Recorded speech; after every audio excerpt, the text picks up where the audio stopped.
Class is in session and you better pay attention because you're about to learn more today about what it takes to be a top grade student than any of your teachers ever taught you. At 16 years old, I finished school with straight A's in my final exams, and that was after 3 consistent years of being a straight C student. I am not joking when I say I had to put in so much work just to be able to get the same marks as the kids who weren't even studying. I was not naturally academically gifted whatsoever, but I still finished with straight A's because I finally perfected my strategy. I also graduated university with a first class degree after being stuck on a 2-1 for years, especially because I had the worst study schedule you could imagine. It wasn't until I finally created the ultimate consistent routine in my final year that got me top marks. And in this video, I'm gonna share all of my secrets. Before we start, don't forget I have my podcast linked below in the description. It's called Self-Obsessed and it has exclusive self-help content teaching you all of the secrets on how to be obsessed with yourself so that you can level up your life as a result. I also have my Instagram, Snapchat, and TikTok link below, along with my second channel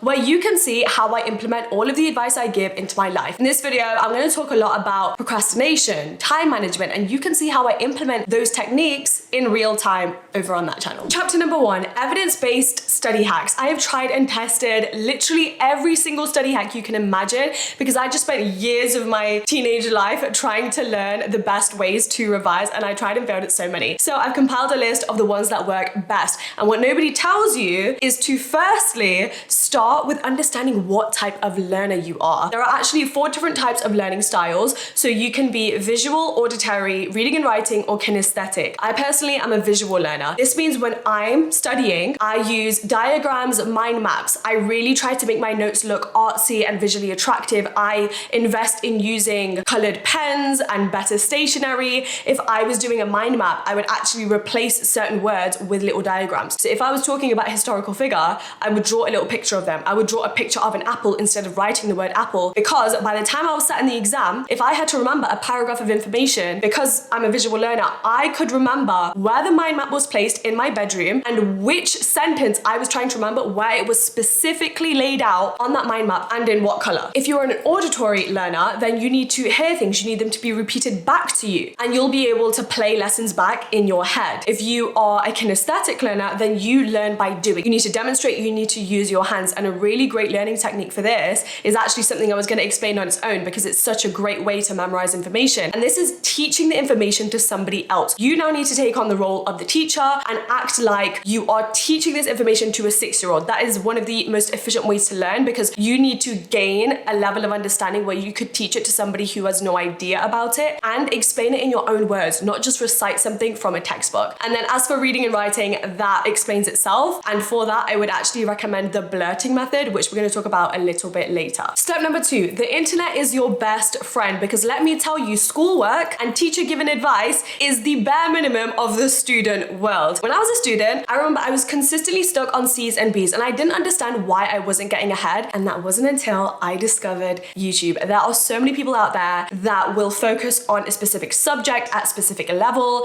There were loads of GCSE YouTubers in my case. English literature I really struggled with. So they would take the exact same book I was learning in my class and annotate it at an A-star level. And teachers, their only concern is to teach you the material. They don't teach you essay structure, examination structure, and strategy. YouTubers will. I also really struggled with maths. So I signed up to Khan Academy, and this is where they really break down how to do maths in a way that your teacher probably wouldn't. Another platform I used was Uplearn. I used this at A levels because I absolutely hated economics and I did not understand a single word my teacher was saying. My grade literally went from a D. I was failing economics to an A in my mock exams. Insane. Really, with this step, you just need to prioritize learning from other students because they actually know what they're talking about. They know how we process information and how it's going to stick in our heads. I am an example of this. I struggled in uni for years and I have a whole video on my YouTube channel on how you can get a first class degree at university because I tried and failed at perfecting my essay structure, and that video has helped so many people. No professor I ever had spoke about the technique you needed to use when writing an essay. Learn from other students online. This links into the third step, which which is different techniques for different classes. Our teachers emphasized the importance of memorization, and they were setting us up for failure. You spend hours on end reading and studying and memorizing, but still failing. Why? Because you're not working smarter. My school personally gave us textbooks that were too long and revision guides that were too basic and didn't allow us to get the top marks in the class. So like I said, I used the internet to my advantage. I learned what people who had finished school and gotten the top marks were using. This is when I came across a French website. I'm pretty sure it was called Memrise, but I actually can't remember anymore. This was a flashcard website that taught me more vocabulary in 3 days than I had learned at school in a whole year. When I was struggling in English literature, there were teachers on YouTube who were getting millions of views because they were showing students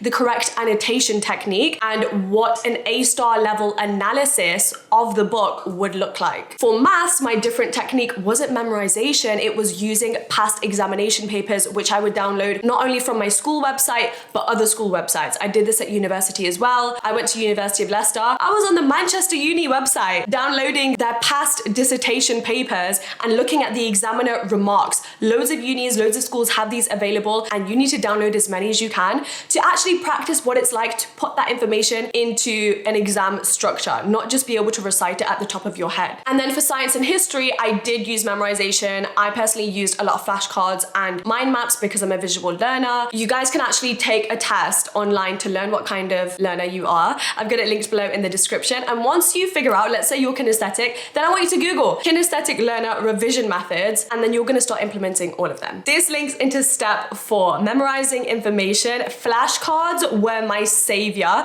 because they're portable. You take them with you everywhere. And when it was time for my final exams, I had a pack of flashcards in my bag that I would take everywhere. If I was going to dinner with my family, I was going through all my flashcards in the car. Active recall is so important, and this is where a lot of us slip up. We'll spend 3 hours one day memorizing information. Cool, I can recite it easy. That information is still in your short-term memory. And in order to shift information from your short-term memory to your long-term memory, you need to repeatedly practice it at spaced out intervals. So this means if you study something on Saturday, you need to pick up those flashcards again on the Tuesday, practice them again. Thursday, practice them again. Constantly, make sure it's consistent. Another really easy way to do this is flashcard apps. Quizlet is really good because people will make flashcards for you and you can just use theirs. I personally used an app called Anki when I was doing my A-levels, and that helped me so much. You just write it up. That means you don't have to carry anything anywhere. And if you're ever stuck on a bus or a train, you can be studying. No excuses. The reason that flashcards work so well is because it helps you with active recall. And one thing that I did to also help me with this, because I'm a visual learner, is I made all my notes, I made my mind maps, but then I stuck them up with blue tack on all of my bedroom walls. Like, you walked into my bedroom when I was 16 years old, there was just studying all on the walls. And I would take little sticky notes, and we had to memorize quotes for English literature. I'd write down a quote, I'd stick it on the inside of my wardrobes, I'd stick it next to my bathroom mirror, I'd stick it in my makeup drawer. Every single day when I was doing my morning routine or just going about my day, if I came across a note, I had to read it, close my eyes, and then try to recite it. That is such an effortless way of, once again, practicing active recall. The next step is to time everything you do. This is so important because the most common obstacle we experience is we give ourselves infinite time to do something, and then we complain like, oh, why do I procrastinate? And I sit down to study, but then I just start daydreaming. Because where's the cutoff point? Where's the deadline at? That's exactly why when you know you have a test due tomorrow, you go to the library, you get it done in 3 hours, and you're like, wow, I didn't take a break or procrastinate once. And you need to implement that same practice every single day. So let's say you wake up at 8 a.m. on a Saturday to study. By 9 a.m., you need to have done all your French flashcards. By 10 a.m.,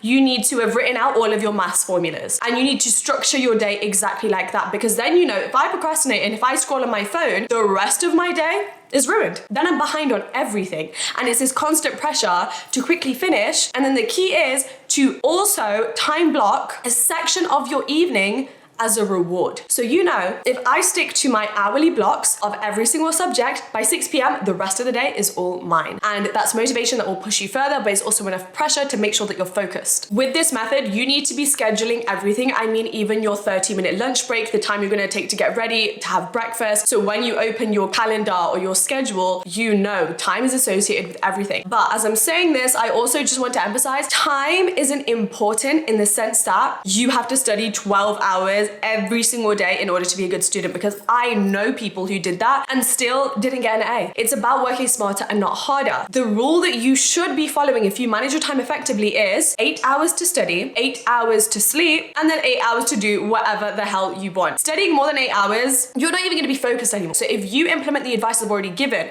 which is figuring out what type of learner you are, figuring out what your strategy is for every subject, that means the studying you're doing is effective. And then on top of that, the studying that you're doing, you're also using active recall, meaning that it's staying in your memory as well. There's no reason you need to be going past 8 hours. And then the last study technique that I'm going to share is called the blurting method, which I mentioned before. You can also use flashcards for this as well, or read, or if you're an auditory listener, you get your voice memos on your phone, you say all of the information, you hear it over and over. However you want to read or absorb information, you do that for 30 minutes. Once you've done that, you're going to put away your textbook, your phone, your mind maps, your flashcards, get out a fresh piece of paper, and you are going to write down every single thing you remember for 30 minutes. Try to remember as much as you can. Then once you've done that, you're going to go back to your notes, and then in a different colored pen, you are going to write down all of the information you missed. And then now that you know what you're struggling with and what's not staying in your brain, you're going to go and study that information. Then you're going to go back to another fresh piece of paper, try and recite it all again. And basically the goal is to repeat this process with every subject, every day, for an hour or so, until there is no other colored pen on your paper, because you're not missing anything out. And now to sum up everything I've just said, let's discuss how we can create the ultimate study schedule. First of all, we're going to start off with our subject-based strategy based on the internet and not our teachers, okay? So you're going to figure out, what is the best way I can learn French? Is it flashcards? Is it a website? What is the best way I'm going to learn economics?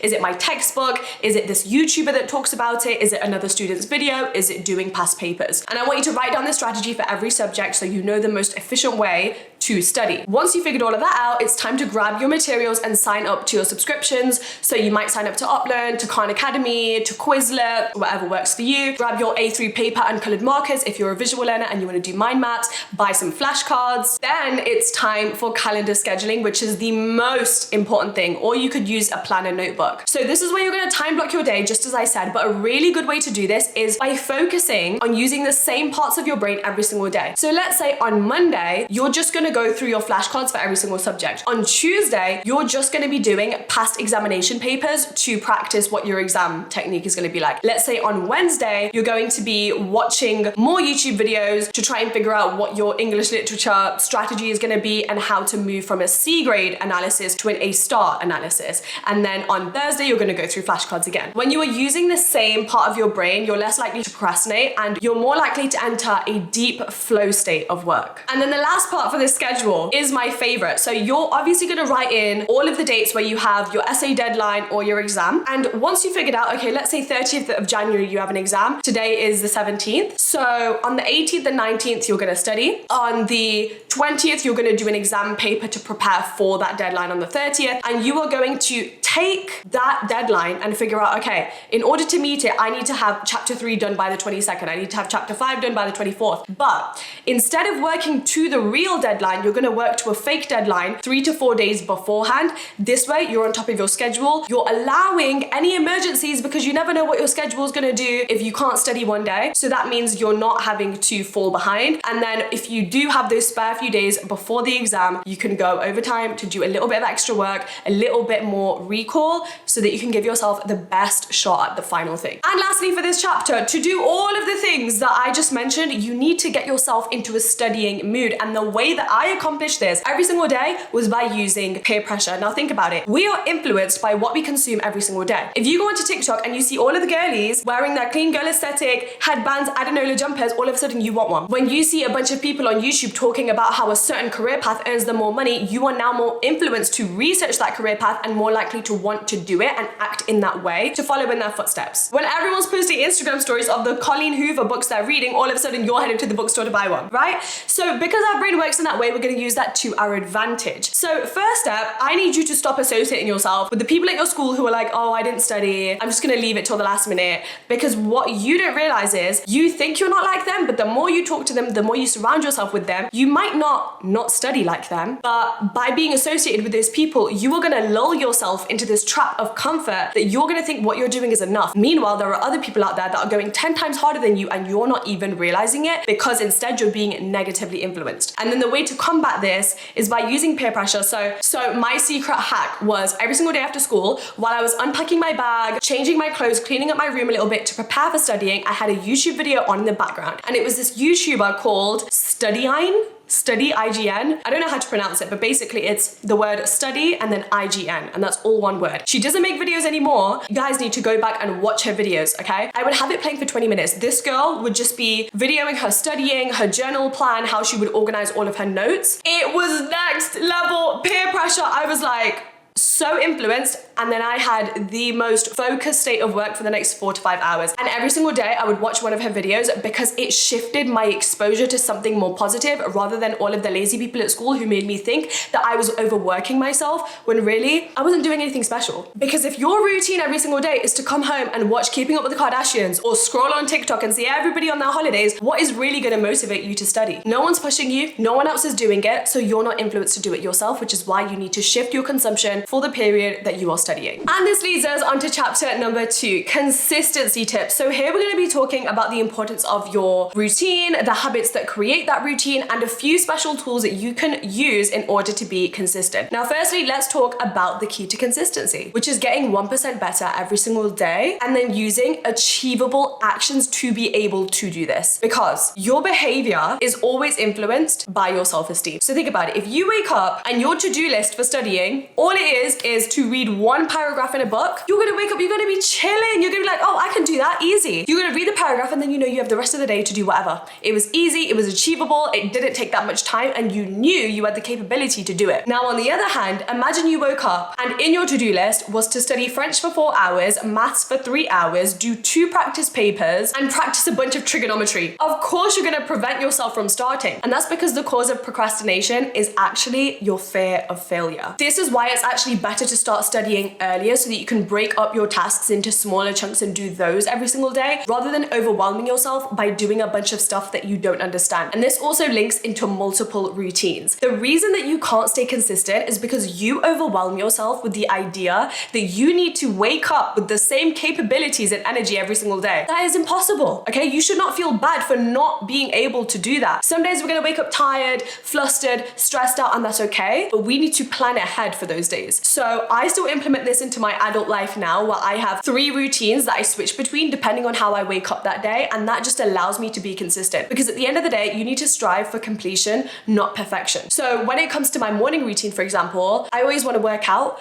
but I don't always have the energy to work out. So on those days, I will alternate between either doing a full weightlifting session in the gym or just going for a walk or doing 20 minutes of cardio in my apartment using a YouTube exercise video. That way, every single day doesn't feel so difficult. I can alter it towards my need. And at the end of the day, I still go to bed accomplished because I'm like, hey, I still did something to move myself closer towards my goal. And you need to apply that same technique to your studying routine. This links into step number 2. Making the task less icky is the number 1 best way to fight procrastination. The reason that your brain switches off and all of a sudden you feel sleepy and overwhelmed and wanting to scroll on your phone is because the task is too overwhelming and difficult. Your brain is now in a process of doing fight or flight because it naturally has this instinct to seek out ease and comfort. And so now it's your responsibility to create comfort and ease around your task so you're more likely to do it. And this is where the 3-minute rule will save you. The 3-minute rule means that if you have a task, all you have to do is say to yourself, just do it for 3 minutes. Open your laptop, start writing for 3 minutes. If you want to stop after 3 minutes, that's absolutely fine. You get to do that. And basically the science behind this is the reason that we procrastinate is the friction to actually starting the task because we get so in our head about doing it. Once you've done the 3 minutes, you're actually way more likely to continue doing it. And this is a proven fact. Honestly, look it up. Another way to do this is by prioritizing your most important tasks. A lot of us procrastinate by just doing the easier stuff. But if you make a list of everything and you know, okay, these are really of high importance, this is going to help me learn faster, just do 1 hour of that rather than procrastinating by doing a bunch of little mediocre tasks throughout the day and putting off the big thing that would actually gotten you closer towards your goal. So when I was studying, I had 3 high priority tasks that I could complete by midday and then have the rest of the day day on my weekend to myself. By the time you have achieved those 3 things in the beginning of your day, you're gonna feel so accomplished. Your self-esteem is gonna be so high, and you're gonna be in such a flow state that you will end up doing all the other things you wanna do anyway. The next step is learning how to use reward systems in your favor. Now, there are plenty of psychological studies that show that we condition our brains and therefore our behavioral patterns based on the consequences that follow every action that we do. This is why you saying, I'm gonna study, and then you pick up and you scroll on your phone is so dangerous, because yes, you're procrastinating and you're not getting your work done, but on top of that, you are conditioning your brain that every single time you start studying, you wanna reach for your phone. That is now an automatic response and habit loop in your mind. If instead you set out and instead of complaining about the fact that, oh, I have to study because it's so tedious, you say, I want to study because I have a reward that I get only if I complete this, you are more likely to follow through on the task every single time you say you do it. It could be seeing your friends, and you have to make it a consequence. Like, if you don't read the chapter that you were supposed to, you can't see your friends. It could be watching TV, it could be scrolling to your heart's desires all night long. Next up, I'm gonna quickly share some of my favorite studying tools that I use. So one thing that links into the 3-minute rule, like I said before, is something called Pomodoro timer. Google it, it's a free timer, and basically this is when you work in 20-minute sections with then a 5-minute break after every single one. It's so simple, and yet it's the most popular productivity method out there. Then we have calendar. Now, I use my Apple Calendar on my MacBook, but Google Calendar works just as great. Notion is another thing which is absolutely amazing, and I use this all throughout university. This is a built-in calendar within it. But then you also have this entire workspace where you can plan out everything from assessments, to-do lists, checklists, budgeting, everything all in one place so that you can get your organization down. And then lastly, an amazing tool called Paperlike. Romanticizing studying is my favorite study hack when it comes to being consistent. And we already know the benefits of being consistent when it comes to getting better grades in school. The reason that we procrastinate and we struggle to stay consistent and study every single day is because we have this image in our mind that studying is boring, studying is going to be so unenjoyable, so draining, so tedious, so difficult, and it's up to us to change our perception of it so that we come home from school every single day excited to study. And I know that sounds crazy, okay, I know, but believe me when I say I influenced myself to think that way in school, and that's what took me from consistently getting C's for years to finishing as a straight A student. I actually got addicted to the process of studying, and this was by implementing a few things in my routine to make it more enjoyable, and Paperlike is something that you guys can use to do this for yourself. Paperlike is a screen protector that you put on your iPad to make writing on it feel exactly like paper. It has minimal noise, sensory feedback, improved resistance, and minimal distortions so that making notes has never been more satisfying. I went through the biggest mistake in my first year of university, which was trying to make notes on my iPad because all the other kids were doing it, and I used to literally sit in lectures and look at how people's notes were so fancy, and I thought that's so convenient because you can take it with you anywhere you go. It looks so much more fun than writing on paper, but I just could not figure it out. So I was carrying around all of these papers with me every single day, and then I lost some of them and water spilled in my bag. So then I had to just switch to my laptop, and it was a very frustrating experience. There's such a challenge of staying organized, especially when you're a student, balancing all of these different subjects, and Paperlike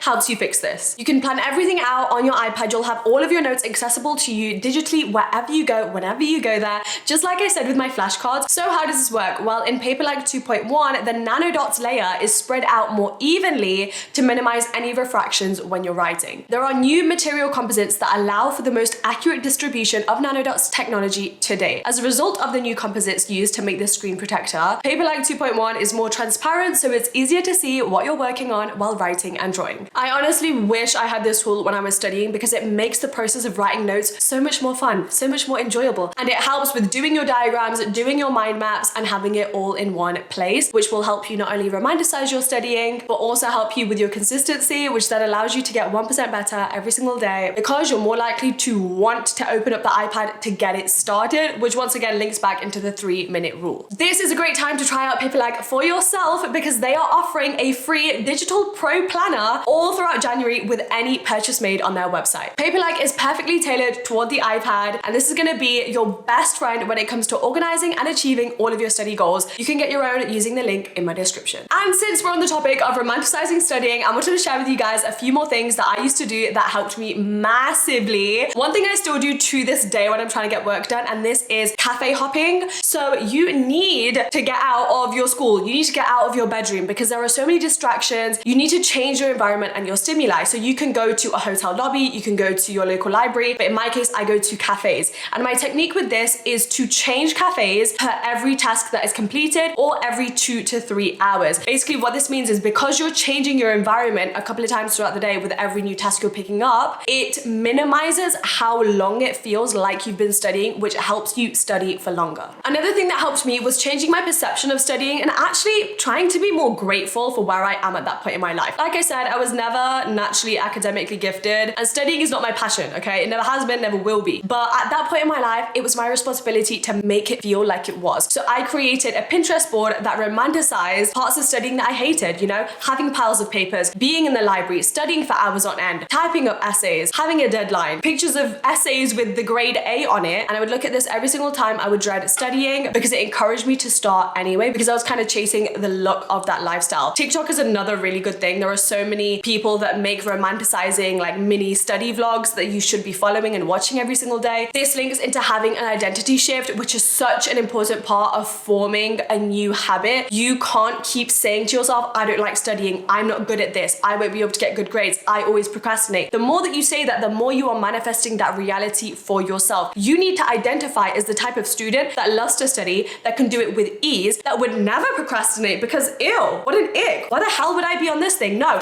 I'm taking my future into my hands and I am gonna be in the deepest flow state, and then I can do whatever the hell I want afterwards because I have enough self-respect that I can build up a little bit of discipline to just get through 3 hours of studying. Seriously. Now let's talk about the importance of accountability. One thing I used to do was keep a digital diary. So I would personally use Snapchat. This was before I was doing social media as a career, guys. I would like record myself at the end of every single day talking about what I studied. And I had this whole bank of videos where at the end of every single day, I kind of had to tell myself what I achieved and what I did. And because I was kind of like on this streak of doing really, really good, it encouraged me to keep that going because I knew at the end of the day, I had to kind of keep a record of what I had done. And it would be embarrassing if I was about to record a video and say, yeah, I stayed in bed all day and I scrolled on my phone. Like, no. Another thing you can do is have an accountability partner. Oh my God, in school, shout out to this girl. She is so sweet. This girl was a straight A student. Her entire family went to Cambridge University and she was on her way there as well. I was like not even near her level in comparison because like I said, I was a straight C student. We were just friends because we had other similar interests, but just by associating myself with her, just by naturally having conversations and like her casually talking about the studying she's gonna do on the weekend, pushed me so much harder because the people that you surround yourself with are going to influence the actions that you set out to do every single day. Another really cool thing you can do is to stay off your phone, record a time lapse of you studying to see how long you can last in doing it. You physically won't be able to go on your phone because you're also in a bet with yourself to see how long you can get this video to be, you know, like get the sun setting in the background. And that's cool, right? And then that links into also, if you want to have a side hustle in school, why don't you set up a study page? That in itself is accountability, and you can post what you've been studying. You can post these time lapses and the progress you're making every single day. That way you get a side hustle and an accountability partner in one. But also, while we're on the topic of phones, if you don't have the discipline to be able to shut this down and like keep it under your pillow or give it to your friend or your parent for a few hours while you study, then honestly, I don't know for you. Like that is a you problem. Stop trying to imagine what the best staying off my phone hacks are. It's literally your ability to shut it off and then keep it out of your reach. It's as simple as that. And you are going to be so bored out of your mind at the fact that you can't scroll that it's going to get you to start studying. Trust me. And this links into your routine. Now we know the importance of rewards. And if you've shut your phone down, you've given it away to someone, you're going to be so desperate to have access to it back. You're going to push yourself to get your studying done so fast so that you get it back, right? And other things that you can implement in your routine when you're creating your ultimate study schedule is exercise. This was something I did not do. And then as soon as I implemented it, my grades went up. And I was wondering why, right? And I think structure in your day is really important because it influences the type of person you are, and it also builds up your discipline in all areas of your life, which is why it's important. But also it's going to help your happy hormones come out, meaning you're going to be more capable of studying. And on top of that, there are multiple studies that have shown just 20 minutes of exercise increases brain activity, meaning you're going to study at a better level anyway. This also links into the food you consume and honestly just the lifestyle that you live. When you're having a study break, go out and stand under the sun so that you can get a little bit more dopamine. The worst habit I had was that while I was studying, I would be eating chocolate or sweets because I needed that little bit of comfort and like a reward while I was doing it, all of that sugar is causing you to crash. I can't tell you the amount of times that I fell asleep with my head literally on my desk, getting nothing done. Chapter 3, creating the perfect mindset so that you can get the best grades. This is going to be a quick one, but I just want to make sure that you guys are actually approaching this with the right mindset. First off, I want to talk about the importance of comparison. Now, this is a very dangerous tool, but when it is used correctly, oh my God, is it going to get you ahead. The worst thing that you can do for yourself is fall into the habit of asking your friends at school if they studied or not, or if they're going to cram for the test. Because you know you're asking that, because if they turn around and say, no, I didn't study either, then you have that comfort. You have that reassurance and ease that, okay, it's fine that I didn't study because they didn't. I'm sorry. Why are you even associating with these people that don't even have that level of self-respect and discipline that they won't study to do something better for their future selves? You should not even be talking to them and comparing your routine to them. Let me ask you this. Do you want their life? Do you want the results and the lifestyle that they're chasing after? No. So why are you trying to replicate the same actions that they set out to do every single day? This is where you can use comparison to your advantage, and you need to start consuming, like I said, YouTubers who are straight A students who come home every single day and they do their studying by watching shows like the Gilmore Girls. If you haven't watched that, there is a character in that show who studies every single day. She loves to do it. She takes her education so seriously. And anytime I watched that, it inspired me and it made me feel more grateful for my student lifestyle and pushed me to go harder. Because if all you can see is a bunch of low effort people, you're going to become one of them. Next up, let's talk about motivation. Now, we already know this is fleeting, but there are a few ways that you can create this for yourself. At this point in my life, I actually have a folder in my TikTok and in my Pinterest of motivational quotes that I can quickly look at and consume on days where I'm feeling very low energy. That was me doing myself a favor for future days where I knew I was gonna have low energy. But one thing that really got me through university when I was doing a dissertation and that I was just up to my neck in work was visualization. Of course, every single time I was gonna study, I just wanted to scroll and give up. But instead, I started imagining, okay, if I study now, then I can get an A in this subject. Then what is the lifestyle I'm gonna get as a result of the A? Who is the person that I'm gonna become from doing this study session right now? It's gonna increase my confidence, it's gonna increase my discipline, it's gonna increase my ability to be able to sit down for longer periods of time and study. The picture is so much bigger than you're making it out to be, so you need to start reminding yourself of your future self. What would they be thinking if they were looking at you right now? Is every action you're doing aligning to how they would be living? At the end of the day, you can do whatever the hell you want, but just remember, your lifestyle is gonna be a result of the actions that you're setting out to do every single day. Remember that. So while you're over there playing video games and I'm studying for an extra 2 hours, guess who's gonna be more successful? Exactly. Now, let's talk about the most important thing, which is mastering discipline. This automatically trumps motivation, okay?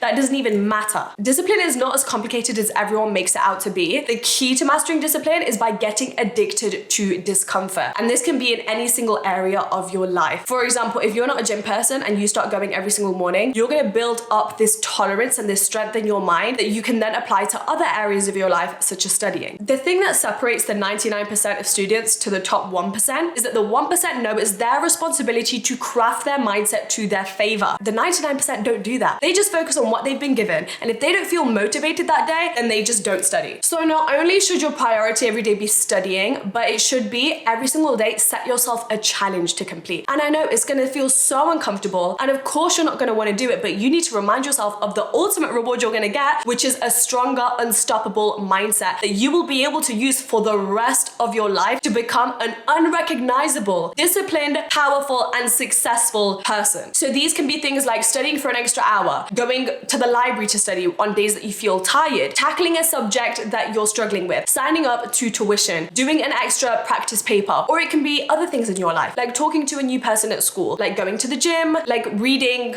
a book if you're not a big reader. And lastly, chapter number 4, the homework chapter. If you're new here, this is a chapter at the end of most of my videos where I'm gonna sum up everything I said and give you actionable steps so that you can start achieving them today. Step number 1, take the free online 2-minute quick test to figure out what type of learner you are using the link in my description, and then form your study strategy according to the results that you get. And then remember to link this into different techniques for different subjects depending on what they're asking of you. So past papers, active recall, mind maps, flashcards, teaching it to someone else, blurting, etc. Homework task number 2, invest in your equipment, because ultimately you are investing in yourself. Get the colored markers, get the colored paper, get the flashcards, buy the iPad, buy the screen protector. This is such an important part of your life, and you shouldn't be afraid to get the tools that are gonna help you romanticize and enjoy the experience, because it is the enjoyment that will help you get up every single day and start in the first place. It's about reducing the friction duration between leaving your bed to getting up and opening up your laptop or your iPad or your notebook. Homework task number 3, create your ultimate study schedule, completely personal to you, but remember to time block everything in your day and remember to implement rewards at some point in the day. For me, it was always evenings. Use timers to your advantage. You should know that your morning routine is gonna last 15 to 20 minutes and you should challenge yourself to get it done within those 20 minutes every single day rather than just walking around scrolling on your phone. And then also remember to implement advanced deadlines just like we discussed. The next homework task is to make a set of flashcards for at least one class and just keep them on you always so that you can practice active recall. This can be actually written down on flashcards or by using the Quizlet app or the Anki app. And the last homework task is to do some sort of favors for your future self today. You need to be prepared for the days that you're not gonna have the energy and you're not gonna have the motivation, and make sure that that future version of yourself is gonna get up regardless. Have the Pinterest board that romanticizes a studying lifestyle.